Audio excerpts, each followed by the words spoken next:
بسم اللہ الرحمن الرحیم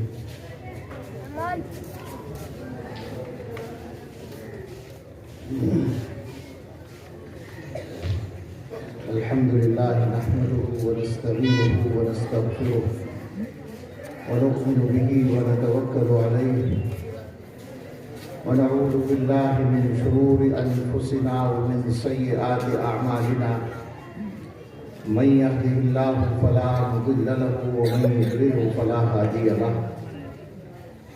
ونشهد ان لا اله الا الله وحده لا شريك له ونشهد ان سيدنا ونبينا ومولانا محمدا عبده ورسوله صلى الله تعالى عليه وعلى آله وأصحابه وبارك وسلم تسليما كثيرا أما بعد فأعوذ بالله من الشيطان الرجيم بسم الله الرحمن الرحيم قل إن صلاتي ونسكي ومحياي ومماتي لله رب العالمين لا شريك له وبذلك أمرت وأنا أول المسلمين صدق الله العظيم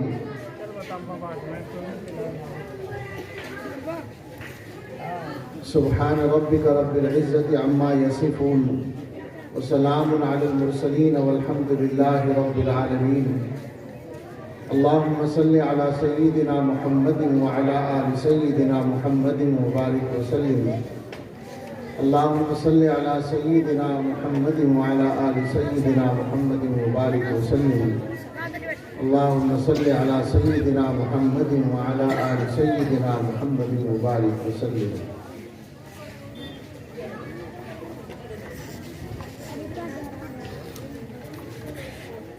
آپ کے مدرسے کا یہ جلسہ ہو رہا ہے اور اس میں ماشاءاللہ بہت بڑے بڑے علماء کرام شریک ہیں.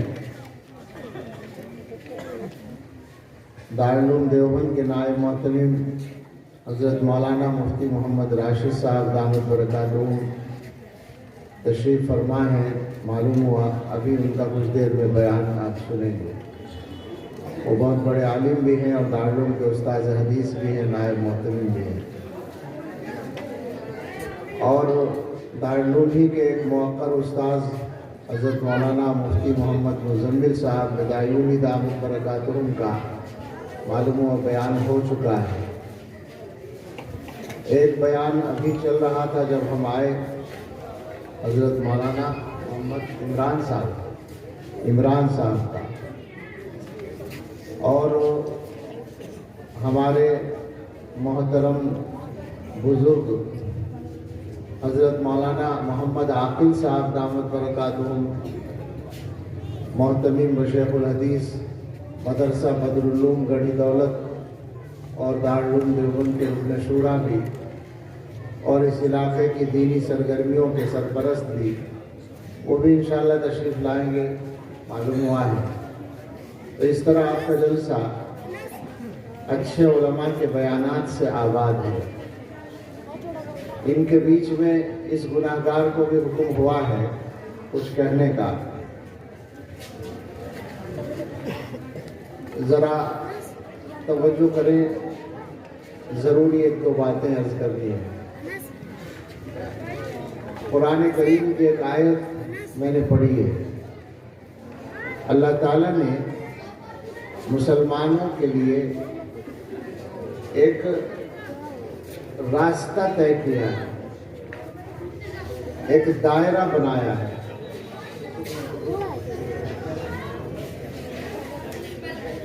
ایک منزل بتائی ہے ایمان والوں کو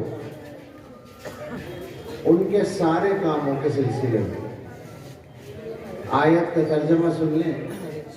قل ان صلاتی و نسکی و محیای و مماتی للہ رب العالمین. یہ آیت ہے, کہہ دو کہ میری نماز اور میری قربانی یا میری عبادتیں اور میرا جینا اور میرا مرنا سب اللہ رب العالمین کے لیے. لا شریک لہ وبذالک امرت وانا اول المسلمین، یہ اگلی آیت ہے۔ اللہ کا کوئی شریک نہیں ہے اور اسی کا مجھے حکم ملا ہے اور میں سب سے پہلے سر جھکاتا ہوں۔ یہ ہر مسلمان کے لیے اللہ کی طرف سے اس کے سارے کاموں کی منزل متعین کی گئی ہے، طریقہ اور راستہ متعین کیا گیا ہے۔ منزل ہے اللہ کو راضی کرنا، راستہ ہے کاموں کو صرف اللہ کے لیے کرنا۔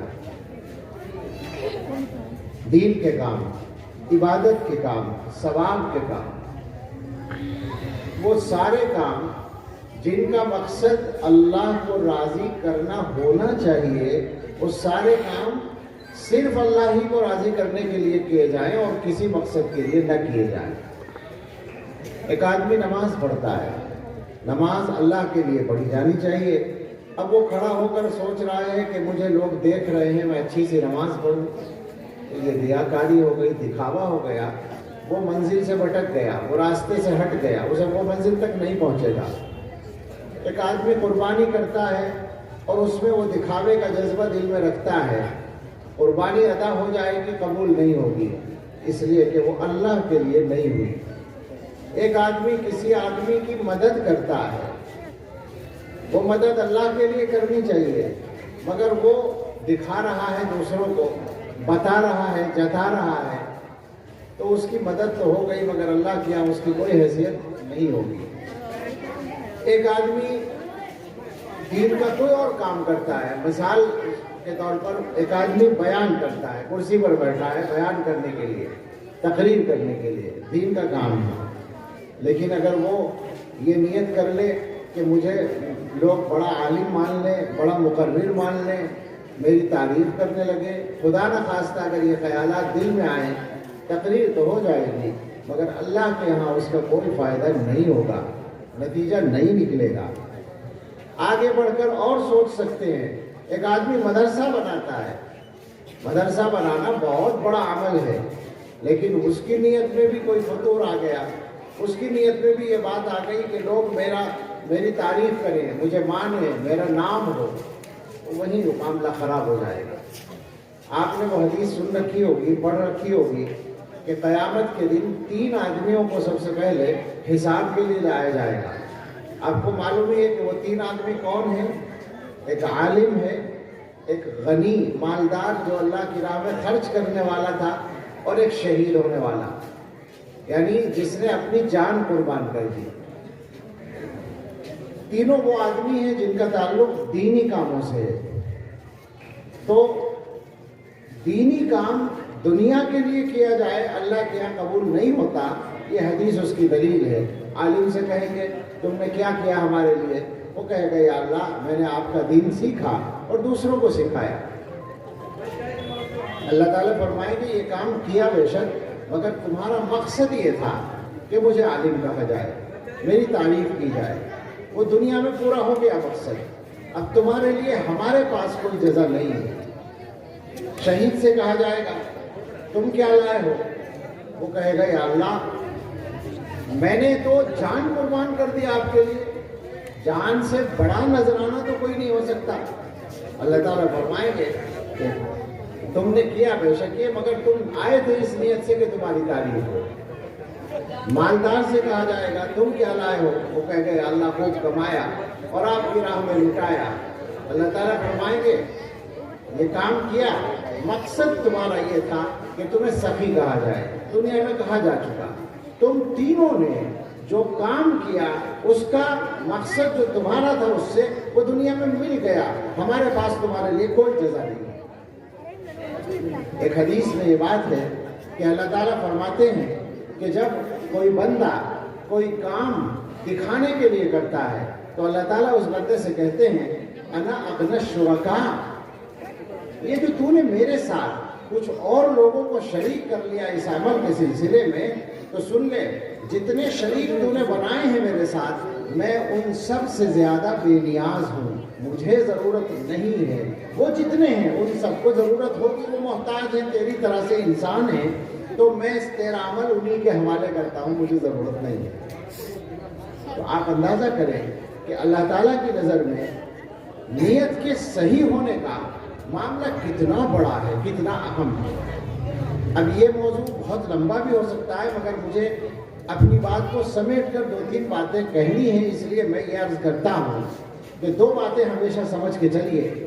ایک بات تو یہ کہ جب کوئی عمل اخلاص کے ساتھ ہوتا ہے تو اسی عمل کا نتیجہ اچھا نکلتا ہے، اسی عمل کا فائدہ ہوتا ہے۔ یاد رکھیے ہمیشہ، کسی عمل کا دیکھنے میں اچھا ہونا کافی نہیں ہے۔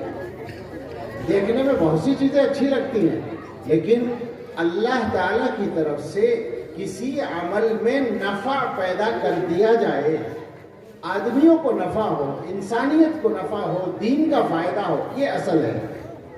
اس کی مثال کے طور پر ایک ہی مثال پیش کرنا کافی ہے کہ دارالعلوم دیوبند قائم کیا گیا، مشکل ترین حالات میں کیا گیا اور بغیر کسی پروپیگنڈے کے کیا گیا، بغیر بہت سارے اسباب کے کیا گیا اور ایک چھوٹی سی آبادی میں کیا گیا۔ مگر آپ جانتے ہیں کہ وہ ادارہ جس کی بنیاد ایک چھوٹی سی بستی میں ایک مسجد میں جس کو شروع کر دیا گیا بسم اللہ کر کے، اس ادارے نے سال بھر کے اندر دنیا میں شہرت حاصل کر لی، یعنی دنیا کے ملکوں میں اس کا نام پہنچ گیا اور اب 150 برس سے اوپر ہو رہے ہیں۔ تو صورتحال یہ ہے، ہم تو دارالعلوم کے لوگ ہیں تو ہماری بات کو ممکن ہے کوئی یہ سوچے، لیکن میرا خیال ہے کہ یہ مجمع یا پورے علماء کا طبقہ میری بات سے اتفاق ہی کرے گا کہ جو جاننے والے ہیں وہ یہ کہتے ہیں، جو جاننے والے ہیں حقیقت کو اور جو جاننے والے ہیں امت کی تاریخ کو، ان کا یہ فیصلہ ہے کہ جو عمر ہے دارالعلوم کی اور اس کا جو فائدہ ہے دنیا کو، جتنا فائدہ پہنچا ہے دین کے اعتبار سے، اس کا کوئی دوسرا نمونہ موجود نہیں ہے تاریخ میں۔ اتنی عمر میں اتنا فائدہ پہنچانے والا کوئی ادارہ مشکل سے ملے گا۔ ساری دنیا میں جس کا فیض پہنچا ہو، ساری دنیا میں جس کے ذریعے سے ایمان پھیلا ہو، ایمان بچا ہو، لوگوں کا دین بچا ہو، لوگ دین پہ قائم ہوئے ہوں، لوگوں کے عقیدے صحیح ہوئے ہوں، ساری دنیا میں اس کا فیض پہنچا ہو، دارالعلوم دیوبند جوڑ لیں اسی کے ساتھ، اسی کے ایک شاخ کو، تبلیغی جماعت کو، ایک سادہ سے کمزور جسم والے ایک عالم دین نے، حضرت مولانا الیاس صاحب نے دلی میں بیٹھ کر ایک کام شروع کر دیا، ایک علاقے میں میوات میں جا کر، لیکن اللہ نے اخلاص کی برکت سے وہ قبولیت عطا کی اور وہ نفع پیدا کیا کہ دنیا میں کوئی ملک اور کوئی علاقہ اور کوئی جگہ ایسی نہیں بچی جہاں اس کا فیض نہ پہنچا ہو، اور اس کی وجہ سے بھی لوگوں کے ایمان نہ بچے ہوں، لوگوں کے ایمان نہ محفوظ ہوئے ہوں، لوگ دین پر نہ آئے ہوں، کوئی علاقہ ایسا نہیں ہے۔ تو کہنا یہ ہے کہ جب اخلاص سے کام ہوتا ہے تو نفع پیدا ہو جاتا ہے، نفع پیدا کرنے والے اللہ تعالیٰ ہیں۔ اور یہ بھی ہمیشہ یاد رکھیں، جب کوئی کام اخلاص سے ہوتا ہے وہی کام باقی بھی رہتا ہے، وہی کام زندہ بھی رہتا ہے۔ اخلاص سے ہٹ کر جب آدمی دنیا کے مقاصد کے لیے کام کرتا ہے، ایک آدمی کام کرتا ہے عزت کے لیے، ایک آدمی کام کرتا ہے پیسے کے لیے، ایک آدمی کام کرتا ہے شہرت کے لیے، یہ شہرت، یہ عزت، یہ پیسہ فنا ہونے والی چیزیں ہیں یا نہیں بتائیں؟ ختم ہونے والی چیزیں ہیں نا۔ تو جو کام ان ختم ہونے والی چیزوں کے لیے کیا جائے گا وہ بھی ختم ہو جائے گا، وہ بھی فنا ہو جائے گا، لیکن اللہ کے لیے کام کیا جائے تو اللہ کا نام باقی رہنے والا ہے، اللہ کی ذات باقی رہنے والی ہے۔ جب اس کی وجہ سے کام کیا جائے گا تو کام بھی باقی رہے گا۔ تو ہمیں اپنے کاموں کو اگر ٹھیک کرنا ہے تو اللہ کے لیے کرنا ہے، یہی ایک طریقہ اور راستہ ہے۔ ایک بات اسی سے جڑی اور کہنا چاہتا ہوں، جب اخلاص سے کام ہوتا ہے تو اس کا ایک بڑا فائدہ یہ ہوتا ہے کہ آپس میں اگر اختلاف بھی ہو تو اس سے دین کا نقصان نہیں ہوتا۔ ذرا میری بات اچھی طرح سمجھیے گا، میں بے تکلف بات کرنے کی مجھے عادت ہے، اور آپ کے گاؤں سے تو مجھے کوئی تکلف نہیں ہے، یہ علاقہ سارا میرے سارے تعلق والے، جاننے والے، محبت والے ہیں، اس لیے میں آپ سے صفائی سے بات کر رہا ہوں کہ دیکھیں، جب اخلاص ہوتا ہے تو اختلاف تو جب بھی ہو سکتا ہے، رائے کا اختلاف ہو سکتا ہے، میری رائے کچھ ہے، آپ کی رائے کچھ ہے، لیکن اس اختلاف کی وجہ سے لڑائی نہیں ہوگی اور اس کی وجہ سے دین کا نقصان نہیں ہوگا۔ ہمارے بزرگوں کے اس کی مثالیں ہیں۔ مدرسے کی مثال لے لیجئے، مدرسہ قائم کیا ایک بزرگ نے اور وہ مدرسہ چلنے لگا۔ ایک بزرگ نے اس کے سامنے آ کے مدرسہ قائم کر لیا۔ اب لوگوں نے شکایت پہلے والوں سے کہ صاحب دیکھیے کتنی غلط بات کی انہوں نے کہ ہمارا مدرسہ یہاں چل رہا ہے اور قریب میں انہوں نے ایک اور مدرسہ کھول لیا۔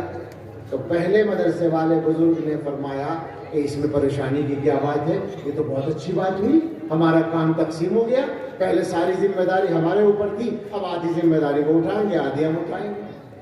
آپ سوچیں یہ کون کہے گا جس کے اندر صرف اخلاص ہوگا، جو کام صرف اللہ کے لیے کر رہا ہے، مقصد تو دین کا کام کرنا ہے۔ میری دکان تو ہے نہیں یہ، میرا کاروبار تو نہیں ہے یہ۔ بھئی ایک آدمی نے کپڑے کی دکان کھول رکھی ہے، برابر میں ایک اور نے کپڑے کی دکان کھول لی تو وہ پریشان ہوتا ہے کہ صاحب میرا کپڑا کیسے بکے گا، اس کا پریشان ہونا تو ٹھیک ہے، لیکن میرے مدرسے کے برابر میں ایک اور مدرسہ کھول گیا تو مجھے کیا پریشانی؟ اللہ کا یہ بھی کام ہے، اللہ کا وہ بھی کام ہے۔ بس شرط یہ ہے کہ وہ آنے والا بھی اخلاص سے کام کرے، میں بھی اخلاص سے کام کروں۔ جب اخلاص سے کام ہوتا ہے تو یہ مزاج ہوتا ہے، پھر اختلاف بھی اگر ہوگا تو نقصان نہیں ہوگا۔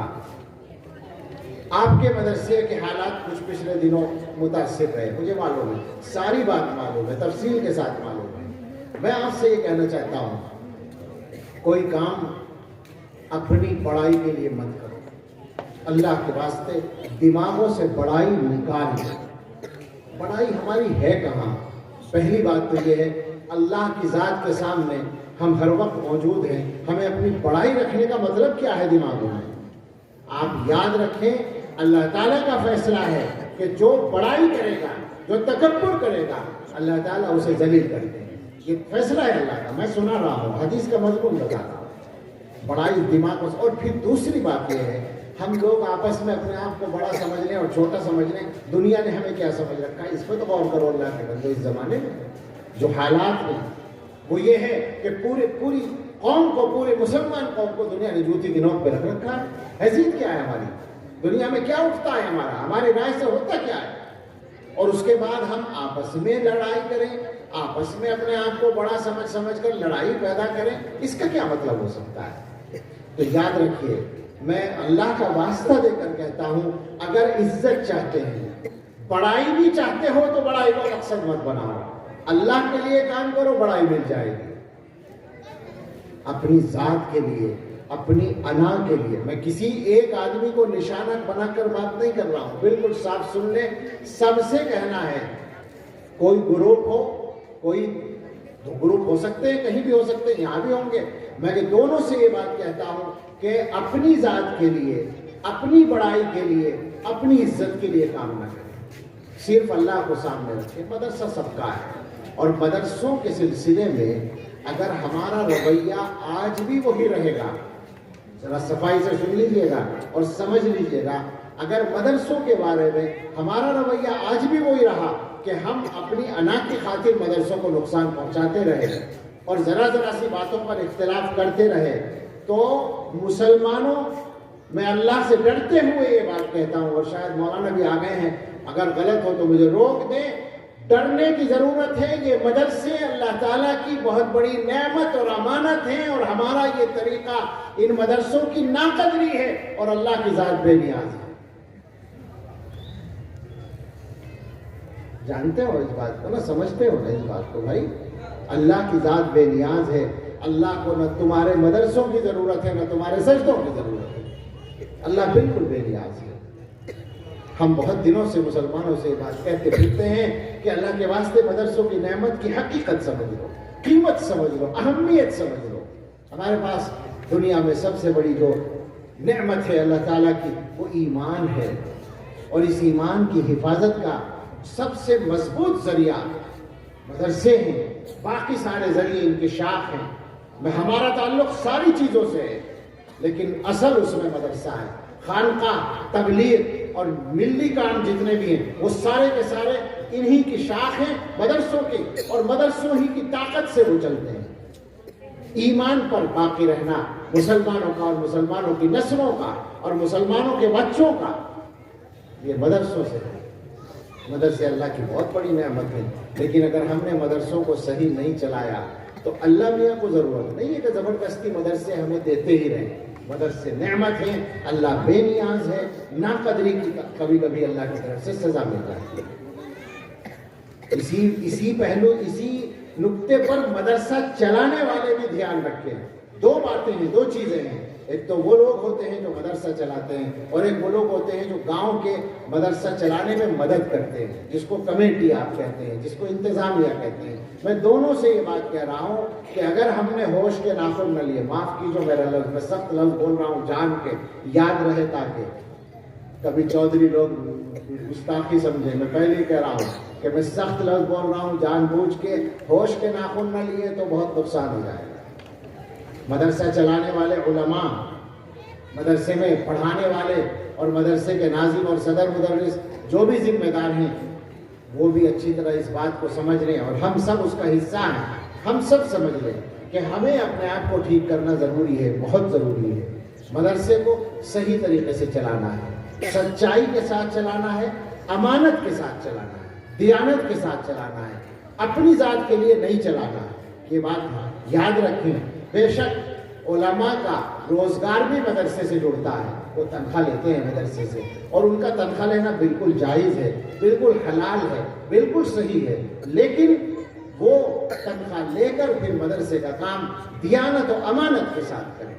جب یہ کام ہوگا آپ یقین کریں برکتیں آئیں گی۔ میں ابھی کہہ رہا تھا بعض علماء سے بات کرتے ہوئے، پتہ نہیں کیا بات چل پڑی تھی، تو میں نے کہا کہ بھائی ہمیں تو کبھی چندہ کرنے کی نوبت نہیں آئی، ضرورت بھی نہیں پڑی، مجبوری بھی نہیں ہوئی، چونکہ ہم نے کوئی مدرسے کا انتظام کبھی چلایا نہیں، اور جہاں ملازم رہے وہاں چندے کی ضرورت نہیں پڑی، ایک دو جگہ تھوڑا سا پڑھایا، پھر دارالعلوم میں آ گئے تو اللہ کا شکر ہے چندہ نہیں کرنا پڑا، یعنی یہ کام ذمہ آیا ہی نہیں۔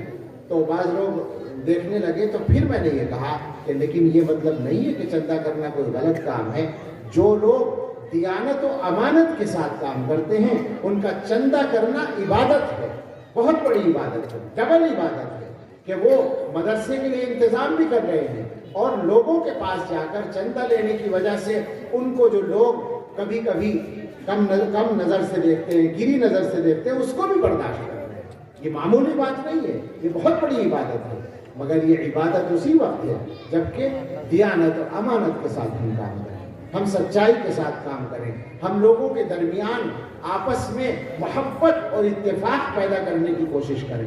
آپ سے مجھے یہی کہنا ہے کہ مدرسہ ہے، آپ کوشش کریں مدرسہ ترقی کرے، آپ کے علاقے، اور بلکہ میں اگر یوں بھی کہہ دوں کہ آپ کی برادری کے جو مدرسے ہیں وہ الحمدللہ بارونق مدرسے ہیں، اچھے مدرسے ہیں، ان میں اچھا کام ہوتا ہے، آپ لوگوں کو دین سے محبت ہے، دین والوں سے محبت ہے، علماء سے محبت ہے، یہ ہم دیکھ رہے ہیں، سب کو معلوم ہے۔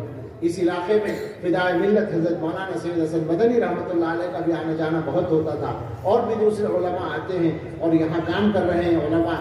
ابھی میں نے جیسے نام لیا مولانا عاقل صاحب اور ہمارے دوسرے علماء یہاں اس پورے علاقے پر نظر بھی رکھتے ہیں، اور ان کی گویا دلچسپی رہتی ہے مدارس کے معاملات سے۔ تو آپ کا علماء سے ایک تعلق ہے، محبت کا تعلق ہے، یہ ہر علاقے کو نصیب نہیں ہے، یہ بات بھی سمجھ لیں، یہ بھی ایک اچھی نعمت ہے آپ کے پاس، اس کا فائدہ اٹھانے کی کوشش کیجئے۔ آپ اپنے مدرسے کو چلائیں اور اللہ کے لیے چلائیں، اپنی بڑائی کے لیے نہیں، اور اپنی بڑائی کے لیے کوئی بھی فیصلہ نہ کریں، اپنی بڑائی کے لیے کوئی بھی کام نہ کریں۔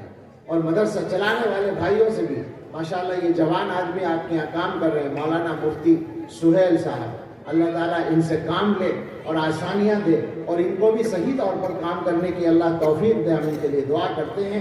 آپ نے ان کو رکھا ہے تو ان کا تعاون کریں۔ آپ ہمیشہ یہ بات یاد رکھیں کہ کمیٹی کا جو کام ہے وہ اصل میں مدرسہ چلانے والوں کی مدد کرنا ہے، مدرسہ چلانے میں رکاوٹ ڈالنا یہ کمیٹی کا کام نہیں ہے۔ کوئی کمیٹی ہو یا کوئی عالم ہو وہ مدرسے کا مالک نہیں ہے۔ کوئی آدمی چاہے کتنا ہی بڑا چندہ مدرسے میں دیتا ہو، وہ مدرسے کا مالک نہیں ہے۔ چندہ اس نے دیا اللہ کے لیے، اللہ کے ثواب لینا ہے یا نہیں لینا ہے؟ اللہ کے یہاں ثواب پانے کے لیے دیتا ہے نا آدمی چندہ۔ تو جو چندہ دینے والا ہے وہ بھی مالک نہیں ہے، جو مدرسے کا محتمم ہے وہ بھی مالک نہیں ہے، جو مدرسے کا ناظم یا صدر مدرس ہے وہ بھی مالک نہیں ہے، کوئی مالک نہیں ہے، سب کا، ان سب کا بھی اور مدرسوں کا بھی مالک صرف اللہ ہے۔ تو ہمیں سب کو اللہ کو راضی کرنے کے لیے کام کرنا ہے، ہمیں اپنے آپ کو ٹھیک رکھنا ہے، اور ہمیں اس بات پر نظر رکھنی ہے کہ ہم ایک دوسرے کے بھائی ہیں۔ اس زمانے میں خدا نہ خواستہ ہمارے درمیان آپس میں اختلافات بڑھیں گے تو آپ سوچیں ہمارا انجام کیا ہوگا، نتیجہ کیا نکلے گا۔ دنیا تو ہمیں فنا کرنے کے لیے ویسے ہی بیٹھی ہے تیار، اور ہم اپنے آپ اس کو موقع دے دیں، کتنی خطرناک بات ہے۔ ہمیں اپنے آپ کو بدلنا چاہیے، حالات کو بدلنے کے لیے اپنے کو بدلنا ضروری ہے، اور جو حالات چل رہے ہیں ان کو سمجھانے کی ضرورت نہیں ہے۔ ان حالات میں سب سے بڑا مشن اور سب سے بڑا مسئلہ اور سب سے بڑا مقصد اور سب سے بڑی منزل یہی ہے کہ ہم اپنے اور اپنے بیوی بچوں کے اور اپنی نسلوں کے ایمان کی حفاظت کی فکر کریں اور اس کا انتظام کریں، اور یاد رکھیے یہ مدرسے ہی اس کا سب سے بڑا ذریعہ ہے۔ اللہ سے مانگتے رہیے، اللہ سے دعا کرتے رہیے کہ اللہ تعالیٰ ہمارے مدرسے کو سلامت رکھے اور ان سارے مدرسوں کو اللہ محفوظ رکھے۔ یہ امانت اور یہ نعمت جو اللہ تعالیٰ نے محض اپنے فضل سے ہمیں عطا فرما رکھی ہے، اللہ تعالیٰ اس کو باقی رکھے اور ہمارے کسی عمل سے مدرسے کو کوئی نقصان نہ پہنچنے دے، اور ہمیں بھی اور ہمارے بچوں اور نسلوں کو اور پورے علاقے کو مدرسے سے فائدہ پہنچائے۔ میں بھی دعا کرتا ہوں کہ اللہ تعالیٰ اس مدرسے کو خوب ترقی عطا فرمائے اور یہاں کی محنتوں کو قبول فرمائے۔ آمین۔ وآخر دعوانا ان الحمد للہ رب العالمین۔